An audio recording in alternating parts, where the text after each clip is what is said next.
Welcome to the Wilshire Gun Podcast. Happy Independence Month Day, depending on when this comes out. Hopefully you guys had a great 4th of July if this is after the 4th. If not, enjoy your 4th of July. Make sure you're safe. Practice safe firework demolitions. Keep all 10 of your fingers. It's important. Counting to 10 is pretty cool. Counting to 9.5 is not. Okay, so my July sales list is pretty short, but it's short for a good reason. First up, HK, 10% off. Pistols down there, we got a bunch of different models. Come check them out. The HKs are probably 3rd or 4th most popular brand, but make them more popular. Come check them out. They have some of the best pistol grips as far as like ergonomics holding them. The P30s, the VP9s, all that good stuff. Very nice. Pistols of the month. I got an M&P Shield Plus, and I got a HK USP. Rifle of the month with special pricing is going to be the Kalashnikov USA AK, as well as 10% off AK mags. So if you are a comrade and you're about that life, come check those out. SIGs on Spotlight pistols for SIG. The 320X series and the SIG crosses. If you guys have never considered a SIG cross, it's a little bit unusual from a traditional rifle standpoint. It's it's supposed to be an ultralight backpacking style rifle. It collapses, different stuff like that. But they are actually really nice rifles. They come in a bunch of different flavors, a bunch of different lengths. So come check out and see what we got. Potentially expand your horizon. Look at something you never potentially considered before. Okay. So the big sale item for July.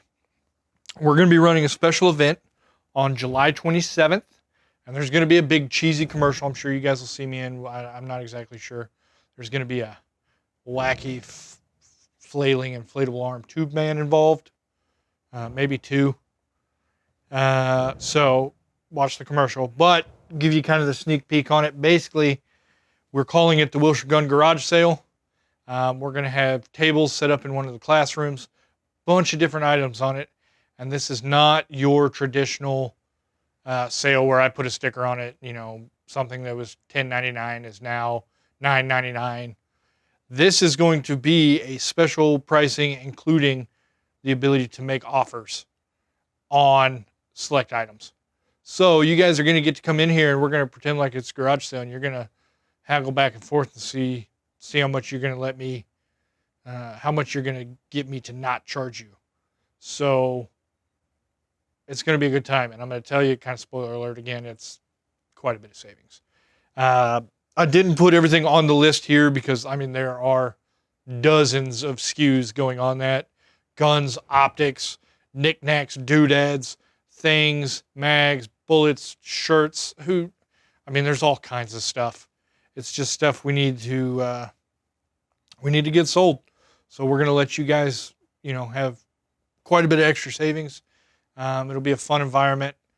The guys will be down there running it, and it's just going to be a good time. So look out for the commercial on that. It should be out soon by the time you're seeing this. And come check it out. Like I said, July 27th, garage sale. Look for the actual ad, Facebook, Instagram, YouTube, maybe we might get on TV. We'll see what happens. Maybe the radio. I'm not sure. There's a lot of avenues we can. But if you're not following us on Facebook or Instagram or any of that, you should, because we post stuff. We don't post a lot of stuff, but we post enough stuff. And sometimes some of it's pretty good. Sometimes some of it's me trying to be funny and it's not. It just kind of varies. But you should follow just in case. July stuff. So really the HKs go on sale on the 2nd. Store hours are normal store hours except for July 4th. Again, this is why you should be following us on Facebook and Instagram, all that other good stuff, because we post this kind of stuff on there. July 4th, we close at 3. obviously, so we can let our employees go enjoy the holiday with everybody else, maintain all 10 fingers. But we'll be open 10 to 3 on July 4th. So if you're gonna come in and shoot that morning, really celebrate victory over England all them years ago, come do it. But do it before 3 because we're closing. So that wraps up July sales stuff. Boom. Training stuff. Training's up on the calendar. It's up on the website. You can sign up for it now. Ladies, rifle, handgunners, the matches, they're all there. So come check them out. Like I said, that's it's kind of a short announcement on this side because, we have big announcements, not a lot of announcements, I guess you'd really call it. Okay. Sheets will be down there on the retail counter, by the way, so you guys can get what you need and figure out what you're after. Now, that brings me into my podcast segment of the podcast, right? The podcast, making this an actual podcast and not just a sales video. And I kicked these around a bunch of different times of what I wanted to do, whether it was, like something that colludes with the sales on red dots or different stuff like that. We did, I think the last couple I've done have been product based. And this one is not, this one's going to be more subjective, I guess. This is not product based because this is going to talk about mindset and what it really takes to get good with a pistol or a rifle, right? And so where do you start? People are at different walks of life. They have varying skills. Where does it all lead to, right? Like that. Funny enough, I'm paralleling this a little bit with I am starting to get back into golf. I used to play a lot of golf when I was young. And I'm getting back into it, and I've realized I'm at a plateau because I don't know what I don't know. And so I need to go out and seek somebody to help me move to the next progression point. And I've set up, somewhat of a plan with this. It's a 3-month plan that I'm going to do. Basically, beginning of the month, I'm going to get some sort of lesson. I'm going to try to get training points from them. And then for that next month, I'm going to focus on those training points, trying to master or rather improve and or master those points, and then go back and say, okay, I've done this. Now what? And that can be directly related back into shooting. It's literally the same process, right?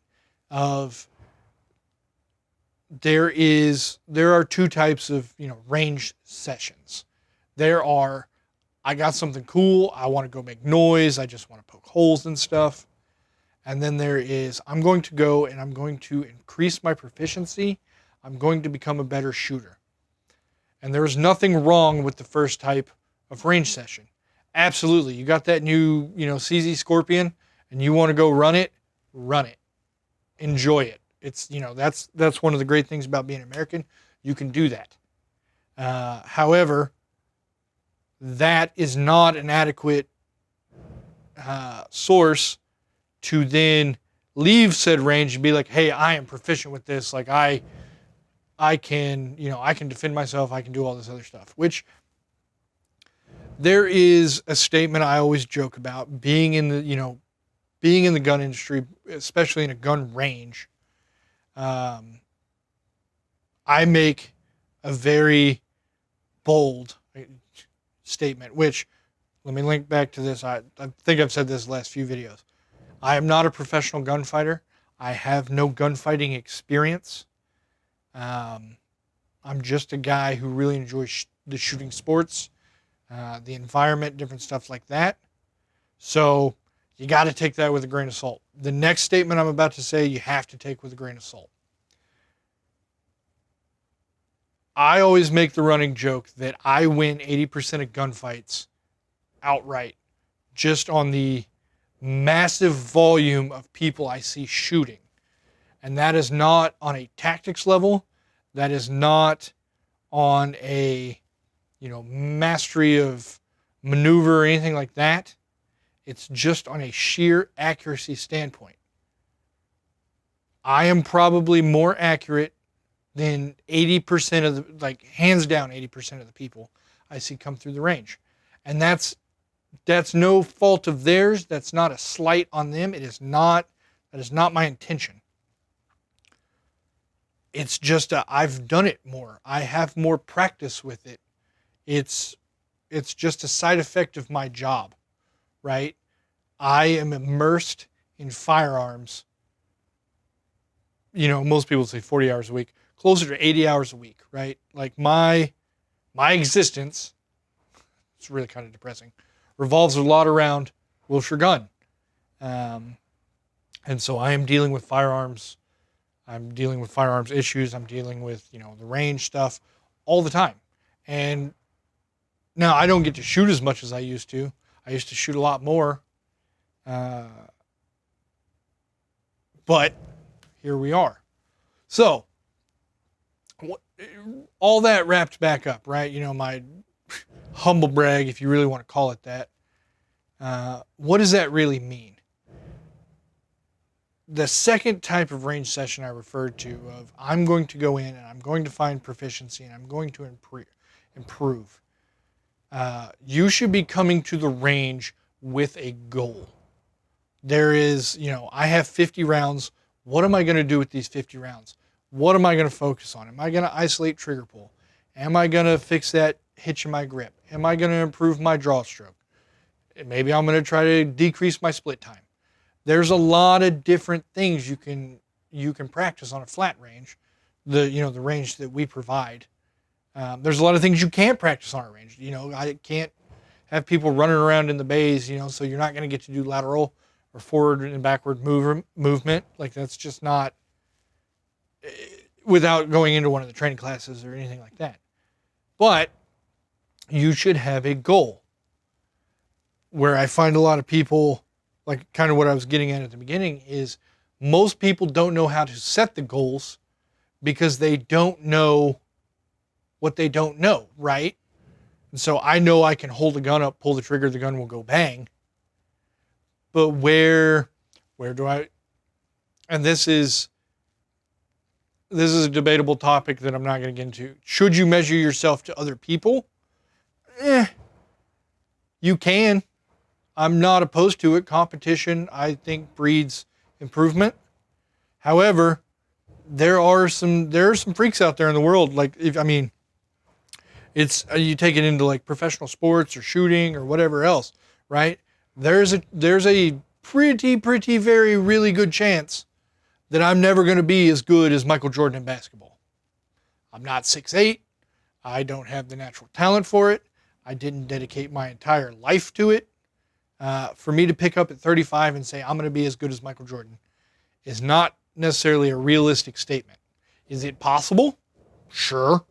Nothing is impossible. It's like I just said, it's just really, really probably not going to happen. And that's a lot of the same stuff with shooting, right? Like a lot of guys, you'll get on there and you see the all-stars, right? You get your Jerry Miculeks, a lot of your competition shooters. Jerry Miculeks is the one that comes to mind because he's one of the fastest guys on the planet, right? Revolver, pistol, AR, rifle, shotgun, whatever. He's very good at what he does. But he has dedicated an exorbitant amount of time, an exorbitant amount of money. Plus he has sponsorship deals, so a lot of the ammo he's shooting, he's not paying for. So you and me, as regular mortals that have to buy our own ammo, it's not necessarily possible for me to shoot 30,000 rounds in a year. It is. I might get divorced doing it, but that's what it is, right? And so really let's start with getting to build a plan. It's kind of that same thing I was talking about with the golf stuff of find somebody who knows, have them help you, set you up, develop a plan, and then execute your plan. And then come back and repeat. You should always be looking to improve. However, you need to keep in mind that skill levels are dependent basically directly on time spent practicing, which for the average person is limited because you have jobs, families, kids, different stuff. However, it is a very steep improvement rate versus the general populace, right? So if we say, I'm going to try to draw a graph, which general populace, right, is right here on the average shooting skill. Here's no shooting skill. Here's absolute master. So I would say average populace floats somewhere right down in here. And that's literally just because they don't practice. Because with a little bit of practice, you're going to greatly, really what that looks like is kind of like that. Like you're going to see a large spike of proficiency just through basic, lessons, range trips, goal-oriented practice. You're going to come above the general populace very quickly if you stick to it and you're getting good reps doing it. Now, to go from this middle of the shooting skill graph up to here is not near as steep, right? So we're going up, and then it's almost flattening out, and you're starting to plateau there.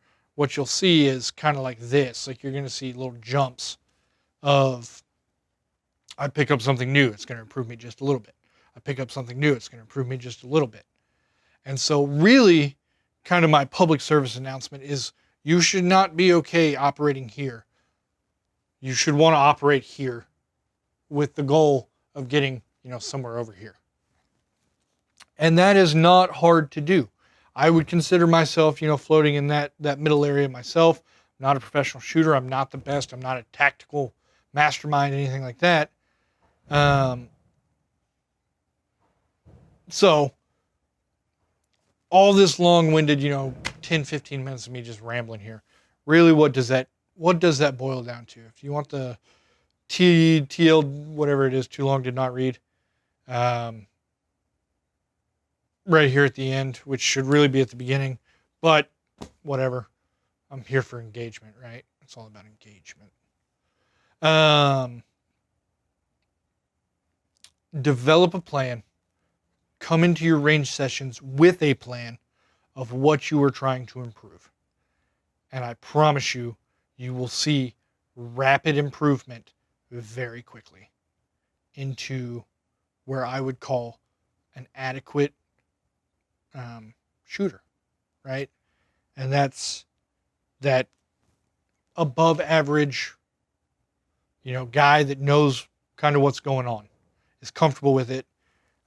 It does not take a whole lot of effort to get there. That is not to say it doesn't take time and money and effort, because it does, just like anything else in the world. And that's something you, as the viewer or the person sitting there, listening to me ramble on, you have to decide for yourself, is that something I want to do? How comfortable with it are you? And that's this probably sounds like it's coming off a lot harsher than it's intended, because it's not intended to be harsh at all. It's just the reality of the world with everything else. Like I said, golf, baseball, you gotta practice to get better. But if you don't know what to practice, that's what I'm getting at. So now that I've made the TLDR longer than it really should have been, I'm going to condense it. Get training. Practice the training. Once you become adequate or mastered that training, get more training, right? This is not you have to go to a trainer every range session. It is not. Pick up stuff from individuals that know more, that are better. My dad always told me you have to play tennis with somebody that will beat you to improve, right? Because if I just go play some random guy off the street and I'm not any good and he's not any good, what are you really getting at?